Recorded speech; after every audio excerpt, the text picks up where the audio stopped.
Ambungnya bakso tuh. Aku kecil bakso. Bukan mangan. Dihitung ya Pak? Siap Pak. Ya. Ada. Nggak mau. Apa yuk? Hah? Loh. Selamat sore, Pak. Selamat sore, Pak. Petang, Pak. Pak izin. Ya, gimana?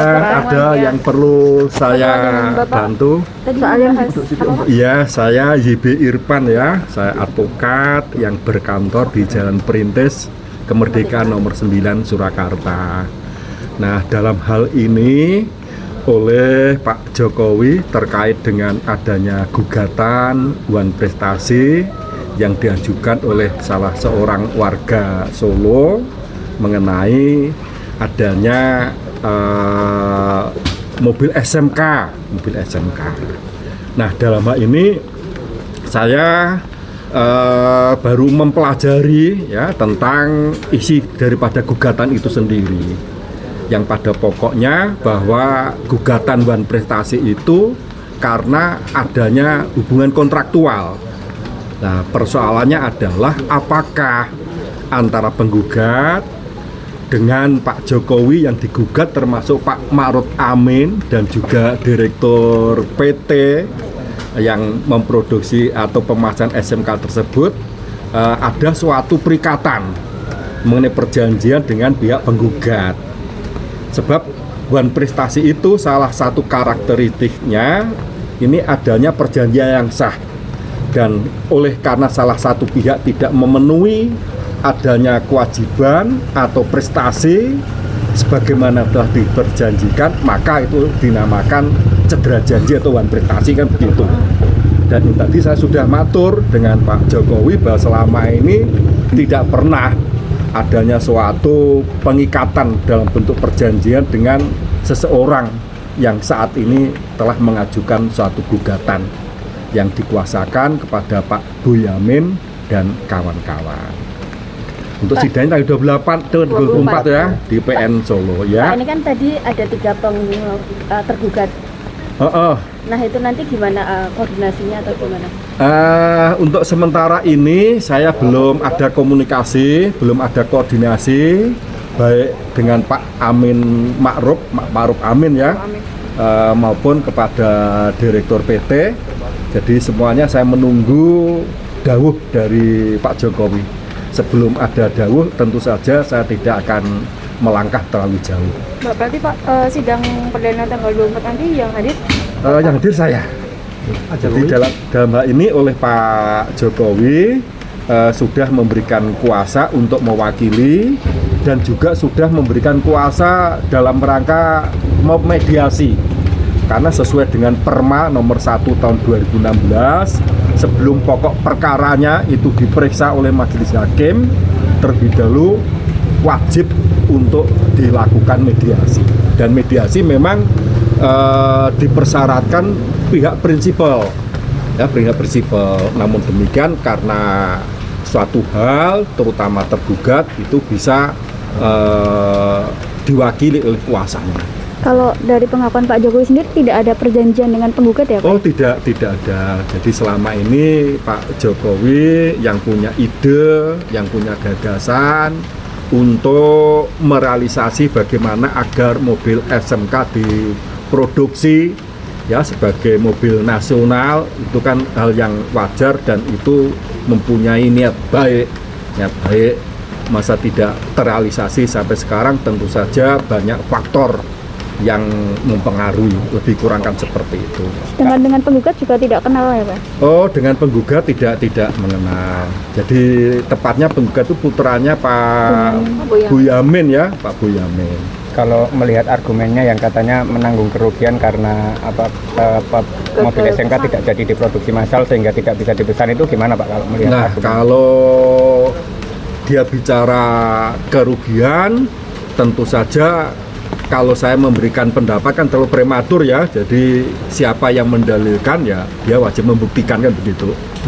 Nah, apakah benar terkait dengan adanya wacana yang selama ini digulirkan mengenai Mopnas SMK tersebut, tiba-tiba dia mengalami kerugian, kan begitu.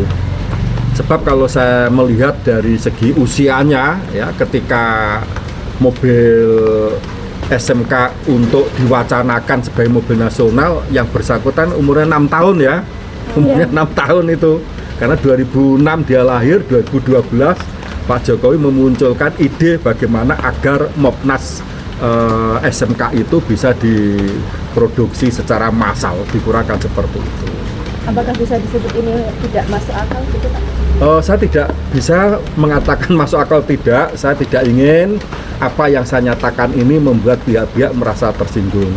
Namun dalam hal mengajukan suatu gugatan, tidak sekedar orang punya kepentingan, tapi kepentingan yang dimaksud adalah kepentingan yang cukup dan layak, dan juga mempunyai dasar hukum. Nah, dasar hukum yang kami maksudkan karena hukum perdata ini kan adanya perselisihan antar perseorangan, di mana perselisihan tersebut karena adanya kewajiban yang tidak terpenuhi yang merupakan hak bagi orang lain, sehingga orang yang merasa haknya tidak terpenuhi mengajukan tuntutan hak, kan begitu. Berarti optimistis untuk bisa memenangkan kasus ini ya Pak? Kalau saya melihat dalam perkara ini, karena pihak penggugat kalau semisal tidak bisa membuktikan ada suatu perjanjian, dia tidak punya legal standing, maka menurut hukum acara tentu saja putusan itu dinyatakan tidak dapat diterima. Tapi melalui proses ya, melalui proses pemeriksaan oleh majelis hakim. Jadi pengertian tidak dapat diterima bukan daftar tidak diterima, akan tapi diperiksa terlebih dahulu apakah penggugat mempunyai legal standing atau tidak dalam hal mengajukan gugatan berkenaan dengan mobil SMK yang pernah diwacanakan sebagai Mopnas. Lebih kurang seperti itu. Nama kalau dari aspek politis tentu saja saya tidak banyak tahu ya. Tentu saja imbasnya dimungkinkan, akan tapi kami dalam hal ini sebatas akan melihat persoalan ini, mencikapi persoalan dari optik hukum saja. Optik hukum. Kalau dari aspek politis mungkin bagi teman-teman orang-orang sosiolog atau orang-orang politik itu jauh lebih berkompeten. Jadi itu, terima kasih teman-teman semuanya. Hari ini kita bisa ketemu. Saya YB Irfan ya, YB Irfan, Yohanes De Brito Irfan. SMK Pak. Jadi tanyakan nanti ke pengacara. Siap. Soal gugatan SMK Pak yang di PN Solo Pak. Oh, nanti ditanyakan juga ke pengacara karena sudah kita serahkan semuanya ke pengacara. Artinya ini kan juga kasus lama ya Pak ya? Bukan kasus lama, ini bukan kasus sebetulnya. Ya tapi tetap harus dilayani gugatan. Ini negara hukum, semuanya sama di mata hukum. Ya ada gugatan ya dilayani. Tanggapannya Pak, karena ini gugatannya dari warga sendiri Pak? Ya memang seluruh warga negara Indonesia. Pak, jadwalnya kan sudah keluar. Kira-kira nanti datang atau diwakilkan Pak? Nanti saya belum konsultasi dengan pengacara. Siap. Tim yang sama dengan jasa atau tim yang baru? Tim kuasa hukumnya? Oh, urusan yang berbeda oleh pengacara yang berbeda.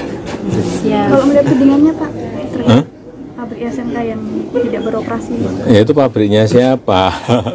Itu kan swasta kan. Sebetulnya kita sebagai wali kota itu hanya mendorong hasil karya anak-anak SMK dengan teknisi yang di bidang otomotif. Kita mendorong, kita mau ngajak untuk uji emisi.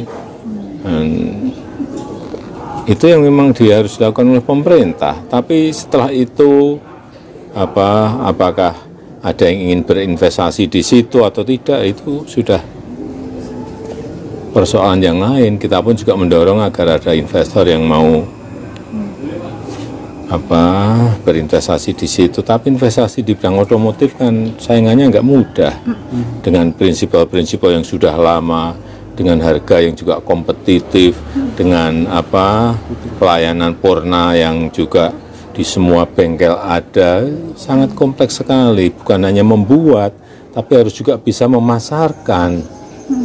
Jadi dan itu adalah urusan swasta. Urusan pemerintah mendorong apapun produk yang dihasilkan oleh rakyat kita harus didorong untuk bisa ada investornya, ada yang mau berinvestasi di situ. Pak, kalau sampai sekarang sebenarnya Pak Jokowi tahu perkembangan untuk pabriknya nggak Pak? Yaitu sudah di wilayah sektor swasta. Masa kita ngikuti setiap ya yang sudah sebagai presiden sudah kita buka, tapi masalah produksi, masalah marketing, masalah laku dan tidak laku kan memang harus menjadi urusan perusahaan itu. Pak, terakhir Pak, harapannya terkait ini kan banyak yang menunggu produksinya itu. Harapannya atau pesan untuk pengusahanya itu gimana Pak? Ya kalau bisa berproduksi lebih banyak kan lebih baik, menyerap tenaga kerja, memberikan kesempatan kerja, itu spare part dan lain-lain menyangkut produk-produk lokal kan bagus. Tapi sekali lagi, bersaing di dunia bisnis tidak mudah. Bersaing di dunia otomotif juga tidak gampang. Banyak yang sudah membuktikan. Merek-merek dari Eropa aja di kita banyak yang tutup. Dan juga negara-negara lain yang tidak bisa saya sebut. Ya. Sama-sama.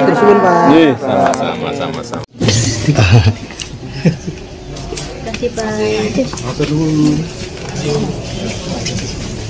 Closing. Aku orang ngerti berapa nih ngarepe Pak Zainal. Kalau pegel bro.